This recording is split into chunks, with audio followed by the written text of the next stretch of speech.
Hello friends, মাই veg ফুডে আপনাদের সবাইকে স্বাগত। আজকে নিরামিষ পটলের আরও একটি রেসিপি আপনাদের সাথে শেয়ার করতে চলে এলাম। যে কোনো নিরামিষের দিনে তৈরি করে খেতে পারেন।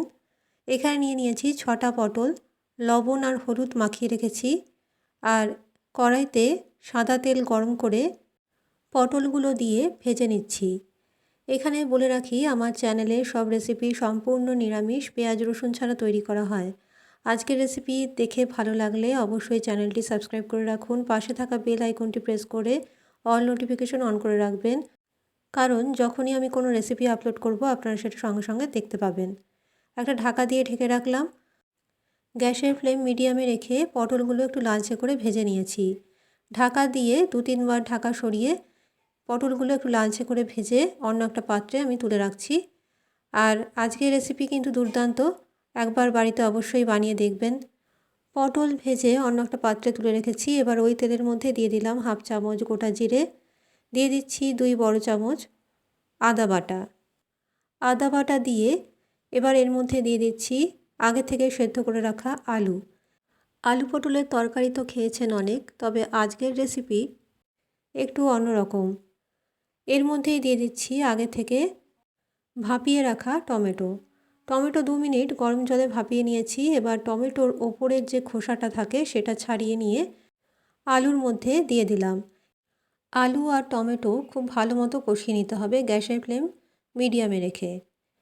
আলু পটলের তরকারি যদি এইভাবে করা যায় খেতে কিন্তু দারুণ স্বাদের হয়, কারণ এখানে আমি আগে থেকেই টমেটো ভাপিয়ে রেখেছি আর ওপরের খোসাটা ছাড়িয়ে এখানে ব্যবহার করেছি, তাই এইভাবে একবার তৈরি করে দেখবেন।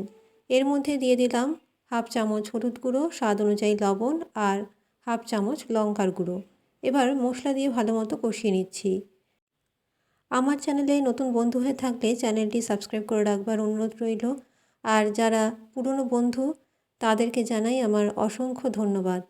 এইভাবে আমার পাশে থেকে আমাকে উৎসাহিত করুন, যাতে আরও অনেক নতুন রান্নার রেসিপি আপনাদের সাথে শেয়ার করতে পারি।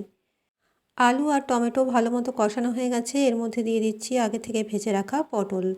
এবার পটল, আলু আর টমেটো একসাথে ভালো মতো মিশিয়ে কষিয়ে নিচ্ছি। আর গ্যাসের ফ্লেম এই সময় লো টু মিডিয়ামে করে রেখেছি।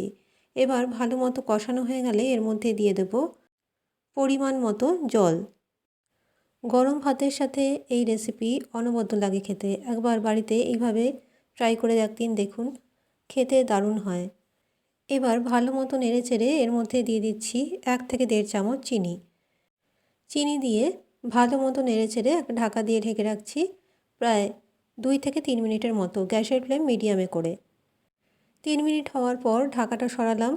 যেহেতু আলু আগে থেকেই সেদ্ধ করা ছিল, তাই এই রেসিপি তৈরি করতে খুব একটা বেশি সময় লাগবে না।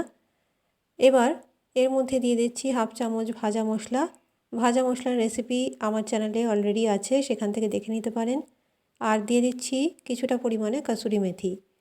খুব ভালো করে নেড়েচেড়ে একটা ঢাকা দিয়ে ঢেকে রাখবো 2 মিনিট, গ্যাসের ফ্লেম অফ করে। তৈরি হয়ে গেল দারুণ স্বাদের পটলের তরকারি।